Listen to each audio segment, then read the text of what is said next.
and then we'll make newer highs out in the future. So that's how I view it, and that's how I would maintain my outlook for the commodities sector. And I think equities are overvalued, and I wouldn't want to play in that arena because of the valuation over there. So that's kind of how I view it. Bearish equities, bullish commodities. That's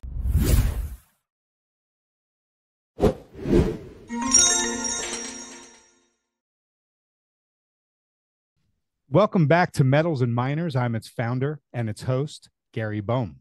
Today we have a great discussion lined up, and we're fortunate to have with us Andy Hoese. He is the founder of Finding Value Finance, designed to educate people on how to find value in the markets.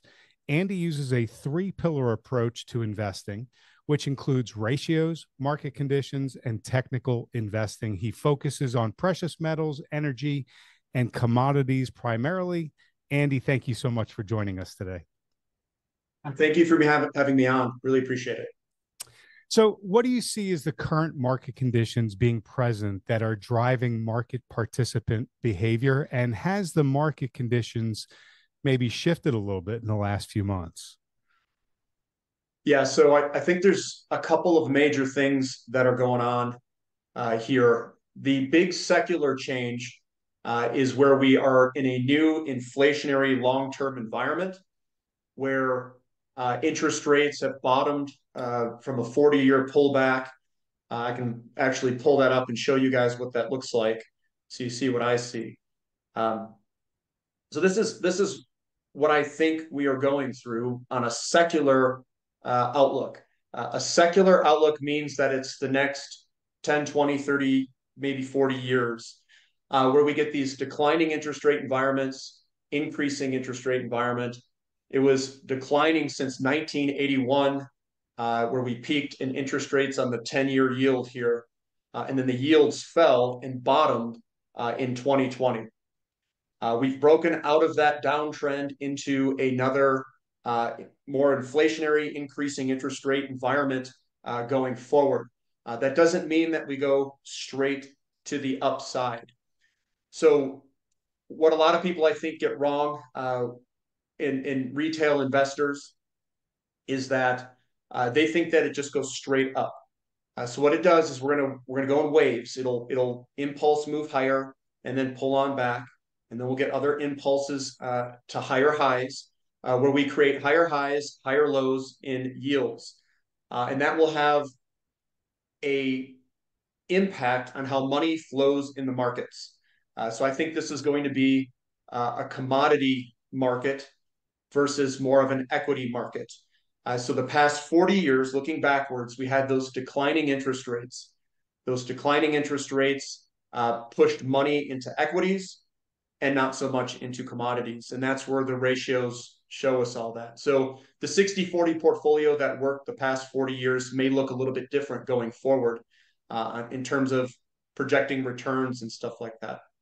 So I want to talk about the time period and how you say that it's probably going to be more focused on commodities. Andy, is there a corollary time period for the markets that you've analyzed that the current setup reminds you of? Yeah, there's instances sprinkled in from a whole bunch of different time frames. The 1940s, where we got into lots of debt in terms of high debt in relationship to GDP for America. So the 40s are similar in that respect. We have on a shorter cycle, the business cycle, which is run by the real estate cycle, in my opinion. The real estate cycle, we are in an expansion phase of real estate currently, and that is driven by demographics. So that also looks similar to 40s time periods throughout the 40s, 50s, 60s, and 70s, depending on what you want to look at, where there's more home buyers than there is homes available. So I think that's also a shorter cycle, and that cycle can be disrupted through affordability and stuff or delayed. So I think there's hints of shorter term cycles where it looks like the 2000s, where it looks like the 70s, like early 70s and late 70s, where the demographics come through the real estate cycle, which is the business cycle. And then there's the longer term interest rate cycle where it looks more like the 40s where we're bottoming out versus 1980 and some of these other time frames. So fiscally, 1940s, demographics and real estate cycle that comes every 18 years or so. We are in an expansion phase. So you stated before that all roads lead to inflation. Would you speak into that for us? Yeah, so that's the two cycles that are overlapping each other right now. So the demographics coming in, we've got there's two forms of inflation. You can get inflation from fiscal spending and the fiscal side, and then you can get inflation from the monetary side. The monetary side is bank loans and lending in the system, which is credit expansion. The fiscal side is government spending. So they spend more money than what's coming in. They run deficits, and that ends up inflationary. So when I say all roads leads to inflation, at least in the short term here, we've got demographics that are coming in that want to buy homes, that increases the credit and expands the credit from the monetary side through bank lending. The fiscal side, they're running deficits, and the deficits could get larger depending on where the interest rates are and the interest payments.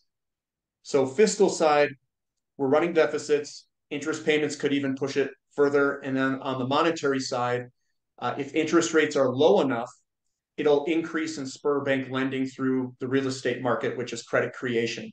So the Fed is trying to balance these two forces where if they have rates too low, you get bank credit expansion. And then if rates are too high, you could still get inflation and stimulus through fiscal spending and the interest payments. So they're in a really tough situation. They could temporarily raise rates too high to some degree, create a slowdown in the market, and then it'll slow everything down for a short period of time, but it'll come back either through credit creation or fiscal spending. So the fiscal spending has really kept the economy afloat more than anything over the last couple of years. Are you expecting, I'm sure you're expecting that to continue, but are you expecting the historical fiscal spending to eventually run into a brick wall and have a problem? Yeah, it's difficult to say on the long term because I don't know how this is going to necessarily resolve itself looking out, a ways away. I know a lot of people are predicting some pretty dire consequences, and they very well could be right. I just don't know what's going to happen over the next, say, 20 years from now. The shorter term, there's a lot of spending going on with whatever garbage they want to put in the system. But I think we're going to get a slowdown. We're seeing the yield curve on invert. They'll probably lower interest rates. I'm watching the real estate market to see if bank lending and stuff comes back up through housing starts. And I think they're trying to balance between fiscal and the economy, which the economy is really driven by the real estate market. That's where a lot of jobs come from, like construction employment and all that stuff. So they're trying to balance this all out. So shorter term, I think everything's fine for a period of time. And then longer term, I'm not exactly sure how this thing ends up. I don't know if we go off the deep end where they have like a hyperinflation or some inflationary problem, or if they just go to war. I'm not really sure how that ends. So going back to post-World War II, every time they've tried to land the plane in a soft landing type scenario, the media has carried the water and said it was going to be a soft landing, but every single time it was a recession, except for the 90s when we had the internet explosion. Are you of the opinion we're going to have a soft landing, or are you in the recession camp? Where do you reside? Well, yeah, it's like you're arguing the kind of the definition of where that soft landing and hard landing starts. What I'll say is a lot of the deleveraging, like the big deflationary crashes, they're generally rooted in the real estate market, and they're rooted in a deleveraging of loans. So bad loans get into the system. They have a problem with those loans. and then those loans go bad. That is credit destruction. That is deflation or a deleveraging event in the system. That occurred in the 1920s. That also occurred in 2000s, the mid 2000s. I don't think we're anywhere near that at this exact moment. So if I were to look at the real estate market, and if that's where deflationary crashes are rooted in, I don't think we've got the demographics that falls off a cliff that you would see like in China right now. They're going through that exact thing right now. They are in a deleveraging process through the real estate market, which impacts a lot of things in their economy. I don't think we're like that. We've got low housing inventory, a demographic that's pretty good, which is the millennials, which is a larger demographic than the baby boomers coming into home buying years. And I don't see the foreclosures and the bad loans and all that stuff piling up. So I don't think it's going to be a deflationary deleveraging event. So these guys comparing it to 1920s and the mid 2000s, I just don't think that's even a right comparison. But I do think we could get a recession, very well possible. I call it the stimulus hangover. So they punched the stimulus into the system in 2020, which created a large increase of inflation on top of a lot of bank lending and credit that was created in 2020, 2021. They jacked rates up very quickly. The affordability of homes and the housing market really slowed down these past few years. So they stopped the monetary credit expansion. The fiscal side's still going, and it's going at a deficit of about 7-ish%. So that could carry us through. The question is the slowdown and the transition between fiscal to monetary, bank credit, lending, and the economy, how smooth is that transition going to be? And that's what we're arguing. And I'll be honest, I don't really know if we're going to have a soft landing or a hard landing. What I will say is I think we are still in a commodity bull market, and people are confused by the slowdown in the short term. So that is one thing that I think could really hurt someone as an investor, is to flip your bullishness to a bear. I think you need to maintain your bullishness on a long-term perspective. You can be bearish in the short term, but I view that as a buying opportunity, not as an end of trend type movement. And that deals with the interest rates that we saw earlier, breaking out and going to make new highs and new lows. We are creating a higher low at this point, which is a slowdown in the market. That transition, however it looks like, which I'm not going to say that I know what the transition looks like, soft or hard. I just know that it's happening. It's happening right now. And I think we'll create a bottom in oil at some point or wherever, and then we'll make newer highs out in the future. So that's how I view it, and that's how I would maintain my outlook for the commodities sector. And I think equities are overvalued, and I wouldn't want to play in that arena because of the valuation over there. So that's kind of how I view it. Bearish equities, bullish commodities. That's all really well said. I do want to touch on equities in a moment, but Andy, let's stay back on real estate for a moment. So real estate sales are at their lowest since the 1990s. The average median priced home is more unaffordable for the median earner than any other time in history. In fact, there's places in the country where a young person can come out of college, have advanced degrees, an undergrad plus a master's and maybe something else, a very good paying job already behind them, and still they can't afford to buy a home in their area. That's really never happened before to any cohort that's come out of college before with this level of degree, this level of job, except it's happening now in pockets around the country. How does this resolve itself? What's coming next for residential real estate? Well, yeah, so the affordability aspect, I think it's going to get worse and worse with time. And you're going to see a divide between those who have assets and those who don't, unfortunately. The interest rates are also creating the majority of that affordability too. So we could see interest rates drop, the affordability come back, but I think interest rates are going to take off again. And it's the balance between the demand for bonds in our system, inflation, and the affordability. The affordability is not going to matter to some degree out in the future if no one wants to buy your bonds and you're going into hyperinflation or a very high rate of inflation. Another thing that you have to think about is if bonds are not a viable option for investment, which you can see the bond market, and I'll pull that up and show you guys what that looks like. Bonds are just the opposite of interest rates. So what this is TLT, which is the bond price for the 20-year bond prices for the 20-year. We've done basically a head and shoulders top, which is an end of trend move. And then we've come on down and broken all the uptrend lines to the downside. Right now, we've got a short-term bounce here, which is probably going to go up, which is the slowdown in the system.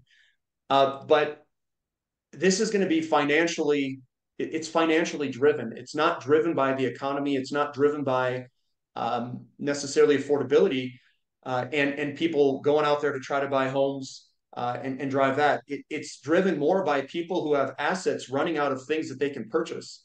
And if it gets bad enough, you're going to have people like myself and other people. If you've got enough money, where do you put it? If it's not going to be in the bond market and interest rates are going up, you could see the stock market in an increasing interest rate environment also come under pressure for a period of time. So if stocks and bonds, which are very heavily, have a lot of money in them, heavily invested by most people, if that money rotates into something else, where does it go? And how, if you're talking many, many trillions of dollars that say, I don't want bonds anymore, and I don't want, let's say the stock market peaks, where does it go? And I think the housing market is one viable option where money might flow into. And it might be bigger than what most people think, that amount of rotation. So it's affordability versus the options of available investments for people who do have assets. And the name of the game for most people, if you're a regular retail investor, is to acquire assets as quickly as possible. Because I think inflation is coming with the increasing interest rate, higher high, higher lows. And you need assets to offset your lifestyle that you're trying to protect. So I feel, the first-time home buyers, advanced degrees, I'm sure it's really difficult for those individuals to find homes and buy them. And I understand the toughness. Now, another thing that I'll say about that too is if the housing market is in a shortage and we're short in homes, would it be expensive or cheap? Well, it would be very expensive. So I think that's also another thing, another piece of data saying how short we are in the housing market. It would be very expensive and unaffordable. And the interest rates obviously going up at the fastest rate amplified that move. So sales obviously declined as they really kicked up the interest rate and slowed the monetary side down. So Powell did exactly what he said he was going to basically do. Well, Andy, let's talk about the market now. The stock market is at 200% of GDP. We mentioned real estate being at all-time highs. It's completely unaffordable for the median wage earner. Inflation, as you talked about, it's still elevated, even though it's been in a disinflationary cycle. And now the Fed is suggesting it's a good time to lower interest rates. This really has never been tried before in this type of setup. What do you expect the outcome to be? Yeah, that's a great question. And I've been pondering that the entire time, what this transition from an increased interest rate environment to a lower one. But here's my guess, and this is what I would be monitoring. My guess is the landing could be softer than what most people think because we are in the middle of an expansionary phase of real estate. But that doesn't mean that we have, AKA whatever they quote as a soft landing. We could still have a recession, but it'll bounce. I would watch the housing starts because that means the monetary side of credit starts back up again. And I don't know if that's what they're trying to do. I don't know if they're trying to lower rates to get government deficits lower. I don't know what I'll say, I don't know exactly what their motive is behind all of that. We do see unemployment rate coming up, and that is what they're using as a quote reason to lower interest rates. But I can just tell you this, they're in a really tough place. I don't know how they're going to get inflation down permanently, is what I'll say. They can do it for temporary, time frames where if they push us into a recession or they slow everything down from the economy perspective, Maybe they can slow it down for a period of time, but I don't know how they're going to keep it down for 20, 30, 40 years, something like that. So I think they're in a tough place, and I think we're going to transition. And I'm watching the housing starts. If the housing starts come back and sales come back, housing sales, then we know that the interest rates and were the cause of the affordability. And if that comes back, that means credit starts to expand again. And I think Powell's trying to dance between that line of fiscal spending and then bringing the monetary side back, which is the economy. So he's trying to dance that line. Yeah, yeah, I see what you're saying. So staying on the interest rate theme here for a moment, from 2008 to 2022, historically low interest rates and massive government stimulus fueled the economy. However, the delayed effects of these policies have led to the current inflationary environment. Since that fiscal policy lasted 14 years, are we only seeing the tip of the iceberg here? And could the lingering effects of past monetary and fiscal actions continue for years to come? You're on top of it, Gary. That's a really good question. And that's always one that I'm always wondering. It's like, well, how much stuff is in the system that's been created where the increase of interest rates, how much stuff has to get flushed out of that system that was, born and created by low interest rates? Mm-hmm. I think there's a lot that needs to shift in the economy. And I call it a shift where these companies and maybe even complete designs, like some of these renewables and stuff, were born under cheap energy and cheap interest rates that cannot exist under higher interest rates and higher costs. I know there's a lot of people, I listen to some of the YouTube, uh, channels too, just like everyone else.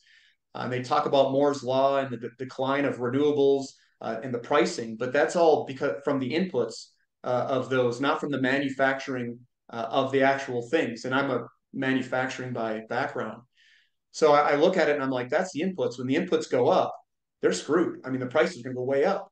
So I, I think there's a lot in this economy that needs to shift.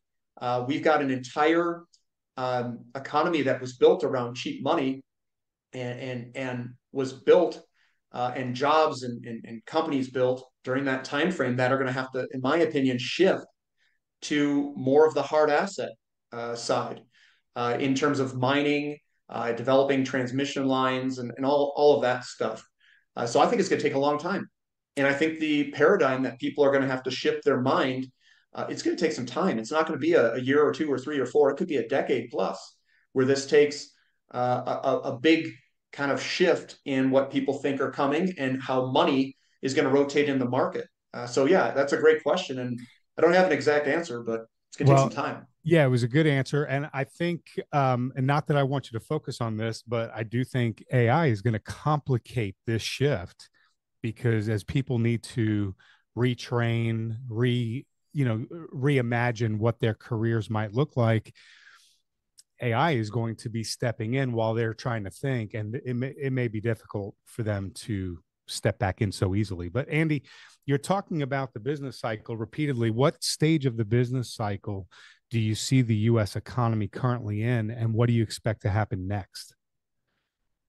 Yeah, so I think I call it the stimulus hangover. So I think the stimulus created another cycle within the bigger cycle, is what I'm going to say. So it's like they dumped all this money into the system, which is very inflationary. And what that does is that inflation causes people to react. It causes the herd. The herd is all the humans in the system that is subjected to this high inflation rate. It basically changes their behaviors. And it also changes the behaviors of investors. So their behaviors is I need to get rid of more technology, garbage that I don't need, and more money is going to go to things that I have to spend, like food, housing, energy, and stuff like that. So you're going to see a shift on the retail side of people living in this system that way, and then you're going to see investors say, I don't accept this bond interest rate. I need to be paid for this higher inflation rate. So then the bond market sells off, and that was TLT selling off there. So you've got a shift in investors and a shift on consumers being subjected to this inflationary move. So What was the question again? It Going was into about that. the yeah, it was about the business cycle, what stage we're in, and Oh where yeah. what do you see coming next So based on where we're at? so given that and the stimulus creating that system, so I think we created a big kind of expansionary phase. They jacked their interest rates really, really fast, and it put us into a slowdown right now. But we're still in the middle of a expansion phase of real estate. So they crushed the affordability. They just said we are going to hold down the monetary lending and hold that inflation and credit creation down. And then the fiscal just keeps pumping in the background like we can't shut that off because it's government spending. So that's still a stimulative nature.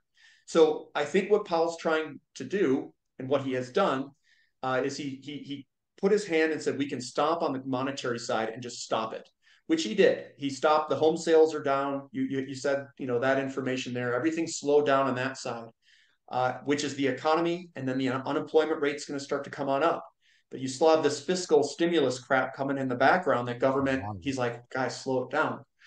So I And they're think we're in an wanting, expansion I don't mean to phase. interrupt, but they're wanting more and more and more. I mean, Yep. Kamala Harris was proposing 50,000 for startups to write off, and 25,000 for down payments on new homes. And Trump is saying 100%. I mean, they're both literally saying more fiscal spending, from both sides. Just looks different, but more and more and more.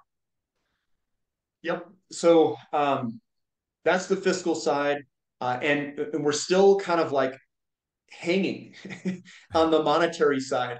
So they stomped it down. We're coming into what I think is it's very similar to the tech bubble in 2000. So I think we're going to lower interest rates. We could get some sort of recession slowdown. I don't know how big it will necessarily be.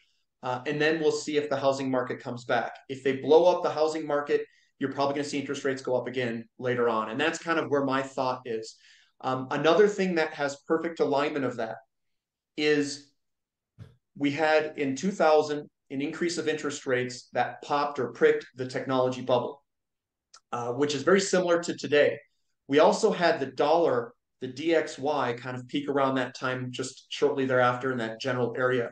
So when they raise rates, they generally what they're doing is they're raising rates generally at a faster clip than most other countries' monetary policy. It raises the DXY or the dollar against other currencies. Right now, when they lower rates, we're seeing the dollar drop, the DXY. I think if you look at commodity-based currencies like the Canadian dollar, the Brazilian real, the Australian dollar, they are all putting in falling wedges and coming into corners. And I can show that for everybody if they want to see this. So I'll pull up this stuff. This is big because it's a full alignment of what we had last time. So this is the Canadian dollar. If I were to kind of just back out a little bit, the Canadian dollar did the same thing back when we went into this. The tech bubble was over here, 2000, 2001. And then we broke out where the Canadian dollar outperformed the US dollar. That generally occurs when you get a slowdown in the market of the United States and they lower interest rates. We're getting the same setup here where we could get a big break on the Canadian USD. And this is just not the Canadian dollar. It is in a whole bunch of different commodity currencies. You get these falling wedges, and this is the bottom here. It's still bottoming. And I think we will eventually turn on up for the Brazilian real versus the dollar. We've seen the Great British Pound, the British Pound versus the United States dollar, and there's your breakout that we have just recently. That also occurred in 2002. So 2002 is where I think we are located, which if I were to say something to everyone who's listening, when the dollar drops, that is the denominator of our commodity price.